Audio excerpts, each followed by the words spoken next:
Super L ನಿನೋ ಪರಿಣಾಮ 75% ಮಳೆ ಕೊರತೆಯಿಂದ ಈ ಬಾರಿ ರಾಜ್ಯದಲ್ಲಿ ಬರದ ಛಾಯೆ ಆವರಿಸಿದ್ದು, ಗುರುವಾರ ನಡೆಯುವ ಸಂಪುಟ ಸಭೆಯಲ್ಲಿ ಈ ಬಗ್ಗೆ ಚರ್ಚಿಸಲಾಗುತ್ತದೆ ಎಂದು ರಾಜ್ಯ ಗೃಹ ಸಚಿವ ಐಟಿ-ಬಿಟಿ, ಇ-ಆಡಳಿತ ಮತ್ತು ಕಲಬುರಗಿ ಜಿಲ್ಲಾ ಉಸ್ತುವಾರಿ ಸಚಿವ ಪ್ರಿಯಾಂಕ್ ಖರ್ಗೆ ಅವರು ಹೇಳಿದ್ದಾರೆ. ಕಲಬುರಗಿ ತಾಲೂಕಿನ ಔರಾದ್ ಬಿ ಗ್ರಾಮಕ್ಕೆ ಭೇಟಿ ನೀಡಿ ಸರ್ವೆ ನಂಬರ್ 67/6ರಲ್ಲಿನ ವಿಮಲಾಬಾಯಿ ಅಮವಾರಾಯ್ ಮತ್ತು ಸರ್ವೆ ನಂಬರ್ 67/7 ಶಕುಂತಲಾ ಸೂರ್ಯಕಾಂತ್ ಅವರ ಹೊಲಕ್ಕೆ ಭೇಟಿ ನೀಡಿ ಮುಂಗಾರು ಮಳೆ ಇಲ್ಲದೆ ಹಾಳಾದ ಬೆಳೆ ಪ್ರದೇಶ ವೀಕ್ಷಣೆ ಮಾಡಿದ ಅವರು ಈಗಾಗಲೇ ಪ್ರತಿ ಜಿಲ್ಲೆಗೆ ಬರ ಪೀಡಿತ ಪ್ರದೇಶಕ್ಕೆ ಭೇಟಿ ನೀಡಿ ವರದಿ ನೀಡುವಂತೆ ಮುಖ್ಯಮಂತ್ರಿಗಳ ನಿರ್ದೇಶನವಿದ್ದು, ಅದರಂತೆ ಇಂದಿಲ್ಲಿ ಕ್ಷೇತ್ರ ಭೇಟಿಗೆ ಬಂದಿರುವೆ ಎಂದಿದ್ದರು.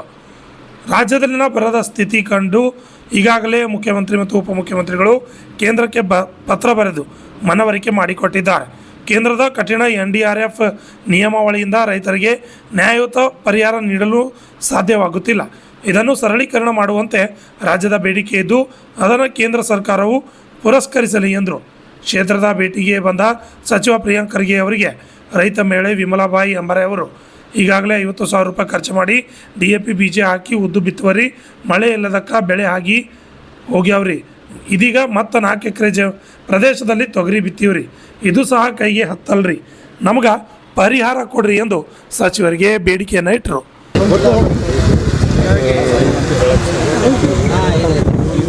ಸರ್ವೆ ಟೈಮು ಕ್ರಾಪ್ ಕಟ್ಟಿಂಗ್ ಎಲ್ಲ ಸ್ವಲ್ಪ ಕರೆಕ್ಟಾಗಿ ಎಕ್ಸ್ಪೆರಿಮೆಂಟ್ಸ್ ಕರೆಕ್ಟಾಗಿ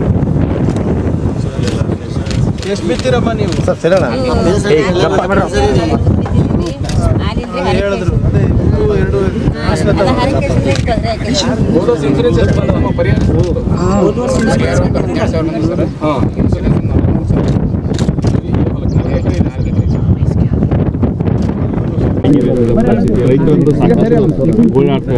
ನೋಡಿ, ನಾವು ಭಾಳ ಮುಂಚಿತವಾಗಿ ಇಂಥ ಪರಿಸ್ಥಿತಿ ಉದ್ಭವ ಆಗ್ಬೋದು ಅಂದ್ಬಿಟ್ಟು ರೈತರಿಗೆ ಕೂಡ ನಾವು ಸಲಹೆ ನೀಡಿದ್ವಿ, ಸೂಚನೆಯನ್ನು ಏನು ಮಾಡಬೇಕು ಅಂತ ಕೂಡ ನೀಡಿದ್ವಿ ರಾಜ್ಯಾದ್ಯಂತ. ಅದಲ್ಲದೆ ನಮ್ಮ ಉಪಮುಖ್ಯಮಂತ್ರಿಗಳು, ಕಂದಾಯ ಸಚಿವರು ಕೂಡ ಕೇಂದ್ರ ಸರ್ಕಾರಕ್ಕೆ ಬರೆದು ಮನವಿ ಮಾಡಿಕೊಂಡಿದ್ದಾರೆ, ನಮಗೆ ಯಾವ ರೀತಿ ಬರ ಪರಿಸ್ಥಿತಿ ಬರ್ಬೋದು ಅಂದ್ಬಿಟ್ಟು. ಅದೇ ನಿಟ್ಟಿನಲ್ಲಿ ಇವಾಗ ಏನು ನಮಗೆ ಸುಮಾರು 70-75% ಮಳೆಗಾಲ ಮುಗಿದಿದ್ರೂ ಕೂಡ ಇಲ್ಲಿ ಒಂದು ಹನಿ ನೀರಿಲ್ಲ ಇಲ್ಲಿ. ಸೊ ಆದ್ದರಿಂದ ಇವತ್ತು ನಾವಾಗಿರ್ಬೋದು ಮತ್ತು ನಮ್ಮ ಬಸವರಾಜ ಮತ್ತಿಮೂಡವರು ಅವ್ರ ಕಾನ್ಸ್ಟಿಟ್ಯೂನ್ಸಿನಲ್ಲಿ 1-2 ಕಡೆ ವೀಕ್ಷಣೆಯನ್ನು ಮಾಡ್ತಾಯಿದ್ದೀವಿ. ಇಲ್ಲಿ ತಾವು ನೋಡಿದ್ರೂ ಗೊತ್ತಾಗ್ತದೆ, ಸಂಪೂರ್ಣವಾಗಿ ಉದ್ದು, ಹೆಸರು ಮತ್ತು ತೊಗರಿ ಕೂಡ ಯಾವುದೇ ರೀತಿಯಾಗಿ ಅದ್ರ ಬೆಳವಣಿಗೆ ಆಗಿಲ್ಲ. ಸೊ ಈ ಸರಿ ಇಳುವರಿ ಅಷ್ಟೇ ತೊಂದರೆ ಆಗೋದಿಲ್ಲ, ಕುಡಿಯೋ ನೀರು, ಮೇವು ಕೂಡ ತೊಂದರೆ ಆಗ್ಬೋದು. ಸೊ ಅದರಿಂದ ನಮ್ಮ ಸರ್ಕಾರ ಈಗಾಗಲೇ ಎಲ್ಲ ಸಚಿವರಿಗೂ ಕೂಡ ಜಿಲ್ಲೆ ಪ್ರವಾಸ ಮಾಡಿ ಸಭೆಗಳು ಮಾಡಿ, ನಾಳೆ ಕ್ಯಾಬಿನೆಟ್ ಏನಿದೆ, ನಾಡಿದ್ದು ಕ್ಯಾಬಿನೆಟ್ ಇದೆ, ಅದರಲ್ಲಿ ಒಂದು ವರದಿ ಸಲ್ಲಿಸಬೇಕು ಅಂತಲೂ ಕೂಡ ಮಾನ್ಯ ಮುಖ್ಯಮಂತ್ರಿಗಳು ಹೇಳಿದ್ದಾರೆ. ಅಲ್ಲಿ ಚರ್ಚೆ ಆಗಿ ಮುಂದೆ ಯಾವ ರೀತಿ ನಾವು ಕ್ರಮವನ್ನು ವಹಿಸ್ಕೋಬೋದು ಅಂತ ನಾವು ಒಂದು ತೀರ್ಮಾನಕ್ಕೆ ಬರ್ತೀವಿ. ನೋಡಿ, ಇಲ್ಲ ನೋಡಿ, ಹಿಂದೆ ನಮ್ಮ ಜಿಲ್ಲೆಯಲ್ಲಿ ಇಡೀ ದೇಶದಲ್ಲೇ 2ನೇ ಹೆಚ್ಚು ಪರಿಹಾರ ಸಿಕ್ಕಿದೆ ಇಡೀ ಇಂಡಿಯಾನಲ್ಲಿ, ಕರ್ನಾಟಕಕ್ಕೆ. ಅದರಲ್ಲೂ ಕೂಡ ನಮ್ಮ ಜಿಲ್ಲೆಯಲ್ಲಿ ಸುಮಾರು 650 ಕೋಟಿಗಿಂತ ಹೆಚ್ಚು ಪರಿಹಾರ ಇತಿಹಾಸದಲ್ಲಿ ಮೊದಲನೇ ಬಾರಿ ಬಂದಿದೆ. ಹಿಂದೆ ಏನು ಹೋದ ಬಾರಿ ನಾವು ಭಾಳ ನಮ್ಮ ಅಗ್ರಿಕಲ್ಚರ್ ಆಫೀಸರ್ಸ್ ಇರ್ಬೋದು, ಹಾರ್ಟಿಕಲ್ಚರ್ ಆಫೀಸರ್ಸ್ ಇರ್ಬೋದು, ಬೇರೆ ಮಟ್ಟಕ್ಕೆ ಹೋಗಿ ನೋಂದಣಿ ಮಾಡಿಸಿದ್ರು. ಅದೇ ನಿಟ್ಟಿನಲ್ಲಿ ಈ ಸರಿನೂ ಕೂಡ ಅದಕ್ಕೆ ಭಾಳ ವಿಶೇಷವಾದಂಥ ಒತ್ತನ್ನು ಕೊಟ್ಟು ಇವತ್ತು ನಮ್ಮಲ್ಲಿ ಸುಮಾರು 4.5 ಲಕ್ಷ ರೈತರು ಇವತ್ತು ರಿಜಿಸ್ಟ್ರೇಷನ್ ಆಗಿದ್ದಾರೆ. ಸೊ ನಾವು ಏನಿದೆ ಪರಿಹಾರ ಏನಿದ್ರೂ ಕೂಡ ಕೇಂದ್ರ ಸರ್ಕಾರದ ನಿಯಮಾವಳಿ ಕೊಡಬೇಕಾಗ್ತದೆ, ಅದಕ್ಕೆ ನಾವು ಬದ್ಧರಾಗಿದ್ದೇವೆ. ಸೊ ಇದರಲ್ಲಿ NDRF ನೋಡಿ, ನಾವು ಇವಾಗಿಂದ ಅಲ್ಲ, ಇದು ಸದನದಲ್ಲಿ ರಾಹುಲ್ ಗಾಂಧಿ ಅವರು ಇರ್ಬೋದು, ಖರ್ಗೆ ಸಾಹೇಬ್ರು ಇರ್ಬೋದು, ಭಾಳ ಸರಿ ಪ್ರಸ್ತಾಪ ಮಾಡಿದ್ದಾರೆ. ನೀವು ಬರ ಘೋಷಣೆ ಮಾಡಿ ಅಂತ ಎಲ್ಲರೂ ಹೇಳ್ತಾ ಇದ್ದಾರೆ. ಆದರೆ ಮಾಡಲಿಕ್ಕೆ ಡ್ರಾಟ್ ಮ್ಯಾನ್ಯುವಲ್ ಪ್ರಕಾರನೇ ಮಾಡಬೇಕು. ಈಗ 2016ರಲ್ಲಿ ಇಂದಿನ ಕೇಂದ್ರ ಸರ್ಕಾರ ಕೆಲವು ಮಾನದಂಡಗಳು ಬದಲಾವಣೆ ಮಾಡಿದ್ದಾರೆ. ಆ ಮಾನದಂಡಗಳನ್ನು ನಾವು ಪೂರೈಸಬೇಕಂದ್ರೆ ಭಾಳ ಕಷ್ಟ ಆಗುತ್ತೆ ರೈತರಿಗೆ. ಸೊ ಸರಳೀಕರಣ ಮಾಡಿ ಅಂತಲೂ ಕೂಡ ಭಾಳ ಸರಿ ಪ್ರಸ್ತಾಪ ಮತ್ತು ಚರ್ಚೆ ಪಾರ್ಲಿಮೆಂಟಲ್ಲಿ ಕೂಡ ನಡೆದಿದೆ, ನಮ್ಮ ಅಸೆಂಬ್ಲಿನಲ್ಲಿ ಕೂಡ ನಡೆದಿದೆ. ಆದರೆ ನಮ್ಮ ಕೈ ಕಾನೂನಾತ್ಮಕವಾಗಿ ಕಟ್ಟಾಕಿದ್ದಾರೆ ಕೇಂದ್ರ ಸರ್ಕಾರ. ನಾವು ಅವರ ಡ್ರಾಟ್ ಮ್ಯಾನ್ಯುವಲ್ ಪ್ರಕಾರನೇ ನಾವು ನಡ್ಕೋಬೇಕಾಗ್ತದೆ, ಅಂದರೆ ನಮ್ಗೆ ₹1 ಸಿಗೋದಿಲ್ಲ. ಆಮೇಲೆ ಹೋದ ಬಾರಿ ತಮ್ಗೆ ಗೊತ್ತಿರೋ ಹಾಗೆ ಪರಿಹಾರದಲ್ಲೂ ಕೂಡ ಸ್ವಲ್ಪ ವಿಳಂಬ ಮಾಡೋದಕ್ಕೆ ನಾವು ಕೋರ್ಟಿಗೆ ಹೋಗಬೇಕಾಗಿತ್ತು. ಸುಪ್ರೀಂ ಕೋರ್ಟು ಛೀಮಾರಿ ಹಾಕಿದ ಮೇಲೆ ನಮಗೆ ಪರಿಹಾರ ಬಂತು. ಸೊ ಅದಕ್ಕೆ ನಾವು ಹಿಂದಿನ 1-2 ವರ್ಷದಲ್ಲಿ ಏನೇನು ಪಾಠಗಳನ್ನು ಕಲ್ತಿದ್ದೇವೆ, ಬರ ನಿರ್ವಹಣೆ ಇರ್ಬೋದು, ಅತಿವೃಷ್ಟಿದಿರ್ಬೋದು, ಅದನ್ನು ನಾವು ಮುಂಜಾಗ್ರತವಾಗಿ ಈಗಾಗಲೇ ನಮ್ಮ ಸರ್ಕಾರದಿಂದ ಮಾಡಲಿಕ್ಕೆ ಪ್ರಾರಂಭ ಮಾಡಿದ್ದೇವೆ. ಈಗ ಕಳೆದ ವರ್ಷದ ಬೆಳೆ ವಿಮೆ ಪರಿಹಾರನೇ ಬಂದಿಲ್ಲ, ಸೈಡ್ನೆ ಕಂತಿದ್ದು ಇಲ್ಲ ಆಲ್ಮೋಸ್ಟ್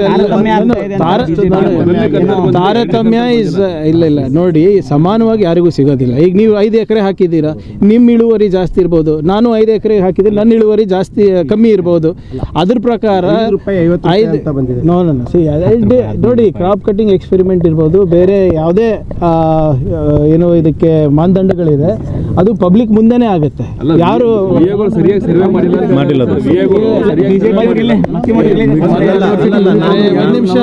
ಒಂದು ನಿಮಿಷ ಮತ್ತಿ ಮೂಡೋರಿಗೆ ನನ್ನ ಜೊತೆನೇ ಇದ್ದಾರೆ ಅಂದರೆ ಈ ವಿಚಾರದಲ್ಲಿ ಎಲ್ಲರೂ ಒಂದೇ ಅಲ್ವಾ? 650 ಕೋಟಿ ಹೆಂಗೆ ಬಂತು ಮತ್ತು ನಮ್ಮ ಜಿಲ್ಲೆಗೆ? ಈಗ ಈ ಹಿಂದೆ ಬಸವರಾಜ್ ಸಾಹೇಬ್ರಿದ್ದಾಗೆ 28 ಕೋಟಿ ಮ್ಯಾಕ್ಸಿಮಮ್ ಬಂದಿದ್ದು ನಮ್ಮ ಜಿಲ್ಲೆಗೆ. ಹ್ಯಾಪಿ ಅಂತಲ್ಲ ನೋಡಿ, ಏನಿದ್ರು ಕೂಡ we have to do as per ಗೈಡ್ಲೈನ್ಸಲ್ಲಿ ಗೈಡ್ಲೈನ್ಸನ್ನು ನಾವು ಅನುಷ್ಠಾನಕ್ಕೆ ತರಬೇಕಾದ್ರೆ VA ಇರ್ಬೋದು, ನಮ್ಮ ಅಧಿಕಾರಿಗಳಿರ್ಬೋದು, ಅವರು ಪಬ್ಲಿಕ್ನಲ್ಲೇ ಮಾಡ್ತಾರೆ. ಕ್ರಾಪ್ ಕಟಿಂಗ್ ಎಕ್ಸ್ಪೆರಿಮೆಂಟ್ ಯಾವುದೂ ಕೂಡ ಕದ್ದಿ ಮುಚ್ಚಿ ಮಾಡೋದಲ್ಲ, ಪಬ್ಲಿಕ್ನಲ್ಲೇ ಇರ್ತದೆ, ರೈತರ ಮುಂದೆನೇ ಆಗ್ತದೆ. ಅಂಥವು ಏನಾದರೂ ಲೋಪಗಳಿದೆ, ಅದು ಗಮನಕ್ಕೆ ಬಂದರೆ ಖಂಡಿತವಾಗೂ ಅದನ್ನು ಮಾಡ್ತಾರೆ. ಅದು ಯಾವುದೇ ಇದ್ರೆ ಗಮನಿಗೆ. ನನ್ನ ಪ್ರಕಾರ ಒಂದು 20% ಪಂಚಾಯತ್ನಲ್ಲಿ ಈ ಸಮಸ್ಯೆಗಳು ಬರ್ತಾ ಇದೆ. ಅದು ಯಾಕೆ ಬರ್ತಾ ಇದೆ ಅಂತ ನಾವು ಪರಿಶೀಲನೆ ಮಾಡಿದಾಗ ಕೆಲವು ಕಡೆ ನಮ್ಮ ರೈತರು ಕೂಡ ಏನೋ ಸಹಕಾರ ನೀಡಿಲ್ಲ, ಇವರು ಕೂಡ ನಮ್ಮ ಅಧಿಕಾರಿಗಳದ್ದು ಬೇಜವಾಬ್ದಾರಿತನ ಇದೆ ಅಂತ ಗೊತ್ತಿದೆ. But whatever it is, we will try to sort it out. ಯಾಕೆ ನಿಂತು ಕೇಳ್ತೀವಿ?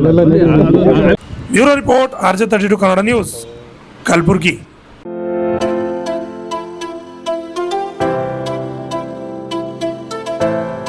ಕಲ್ಯಾಣ ಕರ್ನಾಟಕದಲ್ಲಿ ಪ್ರಪ್ರಥಮ ಬಾರಿಗೆ ಅತಿ ಕಡಿಮೆ ದರದಲ್ಲಿ Russia, Georgia, Uzbekistan, Kyrgyzstan, UK, Ireland ವಿದೇಶದಲ್ಲಿ MBBS ಓದಲು ಆಸಕ್ತಿ ಇದೆಯಾ?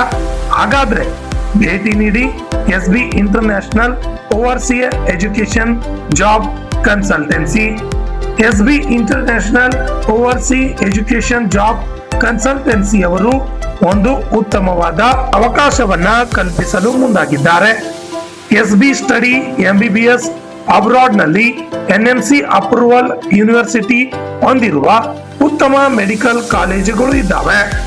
ನಿಮ್ಮ ಮಕ್ಕಳ ಉತ್ತಮ ಭವಿಷ್ಯಕ್ಕಾಗಿ ಭೇಟಿ ಕೊಡಿ SB international overseas education job consultancy. ಹೆಚ್ಚಿನ ಮಾಹಿತಿಗಾಗಿ ಸಂಪರ್ಕಿಸಿ 9187203211 ಹಾಗೂ plot number 2, ಜಿಮ್ಲಾ Niwas, power layout, ನ್ಯೂಜೆವರ್ಗಿ road, Kalaburagi. ನಮಸ್ಕಾರ ಎಲ್ಲರಿಗೂ. ಸೊ ನಾನು SB international overseas education and job consultancy ಕಂಪ್ನಿಗೆ ಬಂದಿದ್ದೀನಿ. ಸೊ ಇಲ್ಲಿ ಬಂದಿದ್ದ ಕಾರಣ ಏನಂತಂದರೆ, ಇಲ್ಲಿ MBBS ಮಾಡಬೇಕು ಅಂತಂದರೆ ನೀವು ಓವರ್ಸೀಸ್ ಔಟ್ ಆಫ್ ಇಂಡಿಯಾ ನೀವು ಹೋಗಿ ಎಜುಕೇಷನ್ ತೊಗೋಬೋದು.